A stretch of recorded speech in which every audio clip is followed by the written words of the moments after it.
지금이라도 내란 진압 세력으로 넘어와야 돼. 그게 제일 좋은 길이에요. 근데 내가 이제 보기엔. 최상목과 같은 그 상태면 본인의 그 지금 그 수사 대상이면은 쉽지가 않을 것 같습니다. 그럴 수도 있다는 거잖아요, 지금. 네, 본인의 지위가. 예. 방첩사령관이 그 검찰에서 연락 올 거야 했던 그 상대가 검찰총장이라면 그러면 자기 걸 막아야 되는 상황이 되는 거죠. 그렇죠. 자기 걸 막는 거죠. 최상목, 한덕수 모두가 지금 그러니까 자기 걸 하루하루가 막는. 얼마나 힘들겠어요. 예, 그럴 수 있습니다. 예. 근데 지금이라도 최상목 마찬가지고 그렇죠.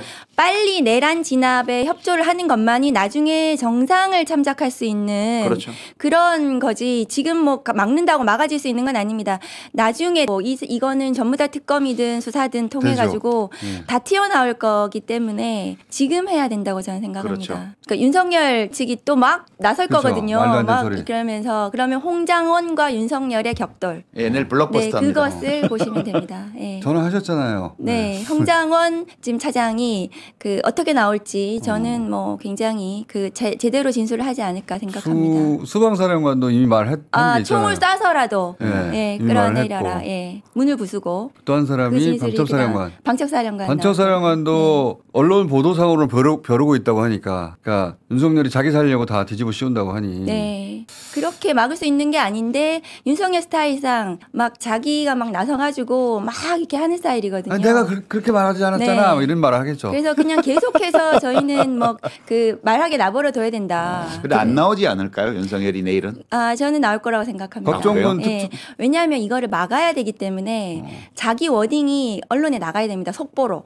그게. 특전사령관은 왜 안 부르는 겁니까? 아, 그건 다음에 다음 지금 다음에. 네, 다음 길에. 윤석열 쪽 증인이 누구 남았죠? 지금 윤석열 측 증인 같은 경우에는 그 이번에 새로 또 신원식, 조태용 예. 이런 사람들 했고요. 그 또 몇 명 있습니다. 지금 갑자기 생각이 안 나는데 너무 많이 요청을 했어요. 증인들 수십 명을 받아들인 게 이제 중앙선관위 일부. 사무총장이 있고. 그렇죠. 예, 예. 네. 그렇게 일부만 받아들였습니다. 총 몇 부정선거 명이죠? 관련해 가지고 윤석열 측 증인이 처음에 3명이었는데 조금 더 지금 더 5명도 됩니까? 몇 사람 있습니다. 늘어났어요? 예, 몇 사람 더 늘어났습니다. 별로 중요하지 않아요. 근데 이제 윤석열 측 증인은 사실은 부정선거는 쟁점이 아니거든요. 비상계엄과 아무 상관이 없습니다. 네. 부정선거를 밝히는 것 때문에 비상계엄을 했다는 건 그건 자체로 자백이거든요. 네. 그거는 내란을 그러니까 비상계엄을 일으킬 전시 사변 이에 준하는 사태의 요건에 들어가지 해당하지 않는다. 않는데 부정선거를 밝히기 위한 것이었다고 하면서 증인을 신청하는 게 받아주면 안 되는 거예요. 왜냐하면 그것은 쟁점이 아니기 때문에. 근데도 받아준 것은 계속 떼쓰기를 하니까 사무총장 한 사람만 위법 논란을 계속 지금 하고 있는 상황이거든요. 자, 윤석열 전 대통령이 내란 재판에서 싹 다 잡아들이라는 지시는 반국가 단체를 말한 것이라고 주장했습니다. 증인으로 나왔던 홍장원 전 국정원 1차장은 이재명, 우원식, 한동훈이 반국가 단체는 아니지 않느냐고 반박했습니다. 권준수 기자입니다. 일주일 만에 법정에서 홍장원 전 국정원 1차장을 다시 만난 윤석열 전 대통령은 직접 신문에 나섰습니다. 윤 전 대통령은 비상계엄 당일 통화에서 싹 다 잡아들이란 지시를 받았다고 증언한 바 있는 홍 전 차장에게 방첩사에게 대북 정보를 공유해 주라는 통상적인 지시를 내렸을 뿐이라고 말했습니다. 이에 홍 전 차장은 그럼 누구를 잡아들이라고 한 거냐고 되묻자 윤 전 대통령은 반국가 단체를 지칭한 거라고 선을 그었습니다. 그러니까 반국가 단체라고 하는 것이 바로 대공수사 대상이 되는 뭐 간첩이라든가 방첩 수사의 대상이 되는 사람들 아니겠어요? 예, 일반 사람은 아니잖아요. 여인영 사령관이 저에게 소위 체포자 명단을 불러주면서 제가 보기엔 문제가 생기는 것 같습니다. 아니 그러면 저기 이재명, 우원식, 한동훈이 반국가 단체나 간첩은 아니지 않습니까? 이후 윤 전 대통령 측이 정치인 명단을 불러준 건 여전 사령관이란 점을 강조하며 혐의를 부인하는 모습을 보이자 홍 전 차장은 오히려 목소리를 높였습니다. 그러면 방첩사령관 혼자 생각이란 말씀이십니까? 아니 그게 요지입니다. 그 요지인데. 예, 피고인 부하에게 책임을 전가하시는 건 아니죠? 아니 그 얘기를 하는 게 지금 아니에요. 예. 그 얘기하는 게 아니라. 여인 사령관이 왜 그런 요청을 한 겁니까? 윤 전 대통령 측은 체포조 명단을 적었다는 메모의 신빙성도 다시 문제 삼았습니다. 지난 기일 글씨체 지적에 이어 메모를 적은 종이 소재까지 따져 물었습니다. 하얀색 어떤 크기의 종이었습니까? 기억 안 나십니까? 좀 생각하고 있는데요. 글쎄 어떤 종이라기보다도 그냥 메모지였던 것 같습니다. 예. 포스트잇은 아니었습니다. 윤 전 대통령 측은 나중에 메모를 받아 적었다는 홍 전 차장 보좌관의 이름을 밝히라고도 했지만 홍 전 차장은 국정원법을 위반하는 진술을 강압적으로 요구하고 있다며 항의하기도 했습니다. YTN 권준수입니다. 증인 수고가 많으십니다. 예. 그 국정원 특활비 예산이 뭐 연간 엄청나잖아요. 수천억 되잖아요. 그죠? 저 분기별로 저 국무회의에서 이제 심의를 마치고 나면 대통령이 이제 도장 찍어가지고 넘겨주는 건데 이 특활비 예산을 원래 짜놓은 곳으로 배정을 안 하고 예를 들어서 방첩사에 좀 더 지원해야 되겠다라고 할 때 네. 그냥 돈 빼서 막바로 줄 수 있습니까? 그건 기조실장한테 물어봐야 될 사항인 그렇죠. 것 같습니다. 어찌됐든 원장한테 보고해야 될 사안이죠. 그럼요. 예. 그죠? 제가 할 수 있는 네네. 범위는 아닙니다. 예. 그리고 인력이라고 하는 것도 그냥 아무 인력을 보내라는 게 아니라 국가정보원의 대공수사권이 이제 없어져 가지고 소위 이제 국가안보수사국이 국가안보조사국으로 바뀌어 놓으니까 방첩사에 지원해야 될 인력이라는 것도 뭐 그냥 국정원의 뭐 일반 직원이 아니라 방첩사에 갈 만한 이제 그야말로 숙련된 지금은 수사권이 없어졌지만 이 저 대공수사에 아주 노하우가 풍부하게 있는 그 인력을 지원해 줘야 되는 거겠죠. 그죠? 네. 그러면은 누구를 보낼 건지 뭐 그런 거를 결정을 하고 또 원장과 인사를 담당하는 기조실장하고 또 저 국정원 내부의 여러 가지 사정도 다 고려하고 방첩사도 이제 인원을 늘려가는 중인데 문재인 정부 때 반으로 줄었던 수사 요원이 그러면 협의를 해가지고 가는데 그것도 꽤 시간이 좀 걸리겠죠. 그렇겠죠. 그죠? 그러니까 뭐 대통령이 인력과 자금을 지원해주라고 한다고 즉시 또는 뭐 다음 날 뭐 이렇게 갈 수 있는 건 아니잖아요. 그죠? 일단 하시죠. 그런데 그렇게 잘 아시면서 왜 저한테 그렇게 지시하셨습니까? 네네. 아니 그러니까 지금 예. 그날 그렇게 잘 아시는데 왜 저에게 아니, 그렇게 그건- 지시하셨습니까? 증인. 예. 제가 왜 이걸 물어보냐면 예. 내 말과 지금 우리 홍장원 증인하고 마이크 좀 가까이 대고 말씀해 주십시오. 증인하고 말한 거와 증인이 받아들이고 이해한 취지가 다른데 공통 분모가 대공수사권, 인력, 자금 요 단어가 공통 분모이기 때문에 요 단어가 자관 언급된 거는 증인의 말이나 본인의 그 말이나 그 단어가 언급된 거는 공통이다 이 말이에요. 그래서 내가 그거 가지고 지금 얘기를 하는데 자, 내가 한 가지만 더 물어보겠습니다. 제가 그 방첩 정보 주라는 얘기는 못 들었습니까? 예, 못 들었습니다. 근데 원래 어디에 뭘 지원한다. 국정원이 이제 수사권은 과거에 있을 때나 또는 수사권이 경찰에 완전히 이관됐더라도 국정원은 어쨌든 정보를 기존의 정보도 있을 것이고 앞으로도 이제 정보 수집 전문 기관으로 돼서 계속 방첩 정보를 수집을 할 텐데 어쨌든 이거를 뭐 경찰이든 어디 자관에 수사할 수 있는 데다가 줘야 될 거 아닙니까? 이걸 소위 말하는 배포를 해야 될 거 아닙니까? 그러면은 사실은 인력이나 돈보다 자금이나 인력보다 더 사실은 받고 싶은 기관에서 필요한 것이 정보 아니겠어요? 그래서 제가 정보를 좀 줘라.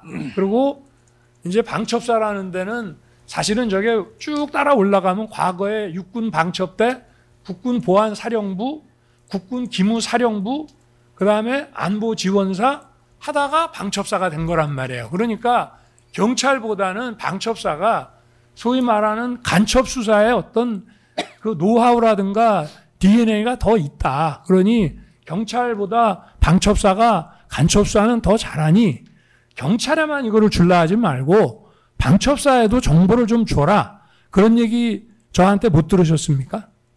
이게 사실 3종 세트거든. 인력, 자금, 정보가. 제가 답할까요? 네네.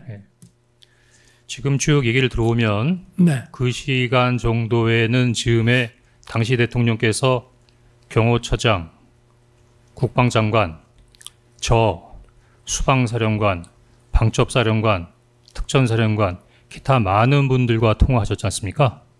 아마 굉장히 급박하게 비상계엄이 발한 상태에서 여러 사람들과 통화를 하셨기 때문에, 그런데 당시에 저는 처음으로 대통령으로부터 전화받아서 처음으로 대통령으로부터 지시를 받았습니다.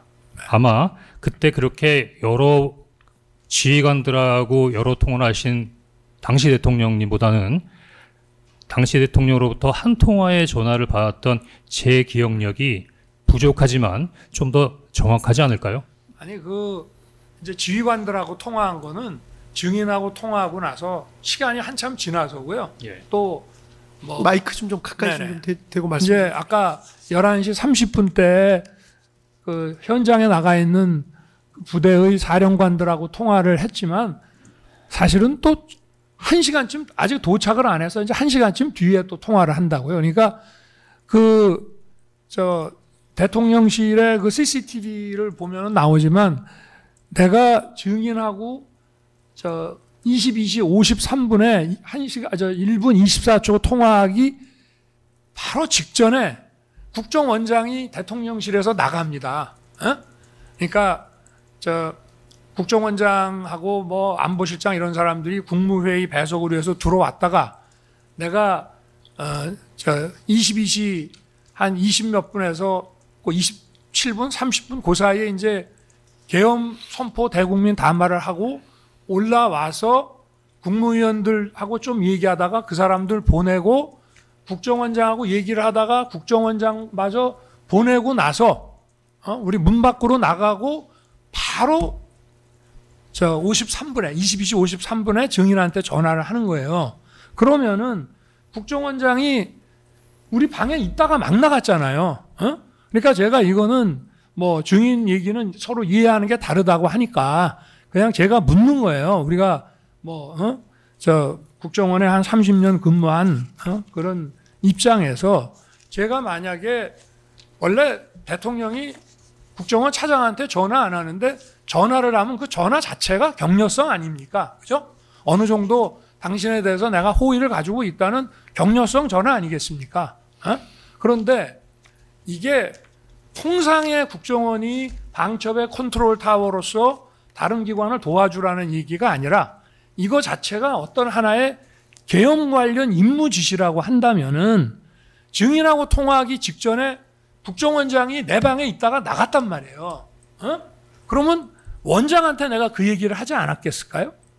어떻게 생각? 아니 한번 이거는 팩트에 대한 건 아니지만 원장이 바로 직전에 나갔기 때문에 제가 아무리 이제 저거 하더라도 계엄 관련 어떤 임무라고 하면은 국정원장한테 주지 않았겠어요? 국정원의 어떤 조직이라든가 이런 모든 걸 감안했을 때? 그러면 저한테 전화하시기 전에 만났던 국정원장에게 네네. 저하고 똑같은 임무 지시를 하신 겁니까? 자, 그냥 시국 반국가 이 얘기만 했습니까? 전반적인 이런 국정 상황에 대해서 군 고위 간부들도 알아야 되니까 이런 외교 안보라든가 경제 이런 국정 운영에 대해서 여러분들한테 얘기한 적 없습니까? 식사하실 때 국정 전반적인 운영, 그 국정에 대한 어려움, 그 토로하시는 것들 그 중에 뭐 그런 것들이 주로 원인이 이제 반국가 세력이나 뭐 종북 세력 이런 세력들에 의해서 국정의 어려움 이런 부분을 토로하셨던 부분들이 기억납니다. 전반적인 얘기들을 다 들었죠. 그것들이 다 반국가 세력과 종북 세력들 이런 것들에 대한 어려움이 있다라고 하는 연관져서 했던 부분들은 기억은 많이 있습니다. 네. 피고인이 다시 한번 묻겠습니다. 다시 한번 그 기억을 한번 되새겨봐 주세요. 장관이 각자 자대에 귀대를 해야 되니 서울에 있는 몇 사람만 부르시죠 해서 그 모임이 된 건데 그걸 며칠 전부터 지금 연락을 받았다는 겁니까? 한번 잘 기억을 해보시죠.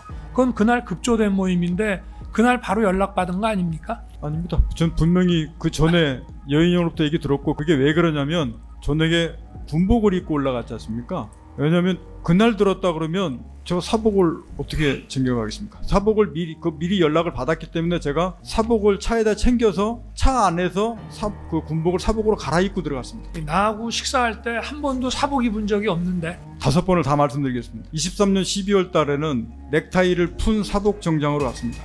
그리고 4월 달 김용현 장관 할 때도 넥타이를 그때는 내가 안 갔고. 예, 그때 안 갖고 6월 17일은 제가 명확하게 왜 그러냐면 그때는 넥타이를 메고 오라고 제가 통지를 받아서 넥타이를 메고 참석을 했습니다. 그리고 10월 1일은 분명히 사복을 들고 와서 제가 차 안에서 그것도 제가 어디서 갈아입었냐면 사복을 입고 오셨다고? 예. 국군의 날에도? 예, 그때 그 행사를 사복 군복 정장을 입었지 않습니까? 정장에 저도 입고 그거를 끝나고 올라오면서 거기 남산 쪽에 있는 자유총연맹 그쪽으로 뛰어서 제가 사복을 갈아입고 그러고 들어갔습니다. 그리고 11월 9일도 사복이 맞습니다. 제가 지금까지 말을 못했던 부분을 하겠습니다. 제가 한동훈이 얘기 분명히 말씀하셨다고 아니 그러니까 드렸고, 국정 운영에 대한 이런 얘기라든지 이런 얘기는 내가 만나면 늘 한다고 그랬잖아요. 예, 그거 한동훈이 얘기 분명히 하셨고 지금까지 제가 안 했던 말씀을 차마 그 말씀을 안 드렸는데 한동훈이하고 일부 정치인들 일부 호명하시면서 당신 앞에 잡아오라 그랬습니다. 당신이 총으로 쏴서라도 죽이겠다고 했습니다. 제가 참말은 그 말을 여태까지 어느 검찰에 가서도 그 말 얘기하지 않았습니다. 대신에 한동훈이 얘기만 했습니다. 오늘 전 대통령께서 그 말씀 안 하셨으면 제가 그 얘기 안 했을 겁니다. 근데 그렇게까지 말씀하시니 제가 그 얘기까지 마저 드렸습니다. 그리고 앞뒤 상황에서 뭐 비상대권 뭐 이런 부분들 분명히 제 기억이 있습니다. 더 말씀 안 드리겠습니다. 피고인 하나만 물어볼게요. 예. 근데 네, 피고인. 네. 어쨌든 그날 12월 3일 날 계엄 선포 후에 국회하고 선관위 두 군데만 갔죠. 나머지는 아니 거기는 중간에 가지 말라고 그래서 중간에 스톱했잖아요. 출발하고 스톱했거나 근처에 갔다가 안 들어가고 스톱했잖아요. 그죠? 6군데 중에서 네. 아니, 들어가지 않았잖아요. 아니, 민주당사가 네. 중간에 가다가 공안시 공부분의 상황 종료가 돼버린 바람에 중간에 가다가 멈추고 안 간 겁니다. 아니 그 꽃이라든지 뭐 6군데가 있기 때문에 아니 근데 거기 들어가지 않았잖아요.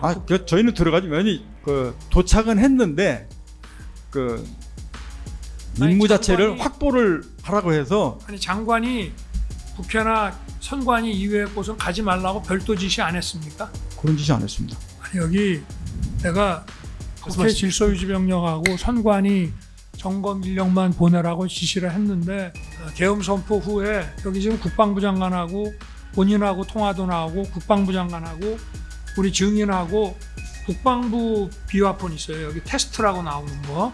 이걸로 하고도 통화를 하는데 뭐 몇 군데를 더 보내야 될 수밖에 없다 해서 내가 그걸 하지 말라고 했기 때문에 국방부 장관이 증인한테 그 두 군데 이외에는 전부 보내지 말라. 취소한다. 이렇게 해갖고 안 들어간 거 아니에요? 아닙니다. 확보라고 하면은 그 안에 진입을 해야 되잖아요. 그렇지 않습니다. 저를 네? 그 건물을 확보하라고 아니, 그러면 하면 국회도 마찬가지고 선관위도 마찬가지고 다들 들어가면 안 되는 거 아닙니까? 국회 같은 경우는 그 본청과 의원회관을 확보하라고 하니 확보를 하려 그러면 출입 통제를 하기 위한 이 출입문들을 확보하려고 시도를 해서 출공실이 그렇게 들어간 겁니다. 어느 당사 어디 여론조사 꽃을 확보하라 그러면 거기에 들어가는 거 아니에요? 그냥 그 앞에 있는 거예요? 그 입구를 막는 겁니다. 입구를 막았습니까? 그거는 그 여론조사 꽃하고 선관위는 가다가 중간에 스톱했죠. 중간에 하다가 근처에 대기하거나 대기가 맞는 말이지 출발한 데는 스톱했고 가던 데도 거기서 중단하고 거의 다 간 데는 근처에서 대기한 거지. 그게 지금 선관위나 국회를 하듯이 그 거점을 확보한 겁니까? 그거 확보하라고 임무를 받았기 때문에 거기까지 가서 회장 아니 장관이 이 군대는 취소하라고 안 했어요? 피고인 저한테 지시하지 않았습니다. 말씀하실 때 일단 답변은 물어보셨으면 끝까지 답변을 듣고 지시하지 않았기 때문에 직접 현장까지 다 갔다가 배치하려고 준비하다가 공안시 공구분의 임무 중지하고 철수하라는 전락을 받고 그거를 다시 풀고 다시 나온 겁니다.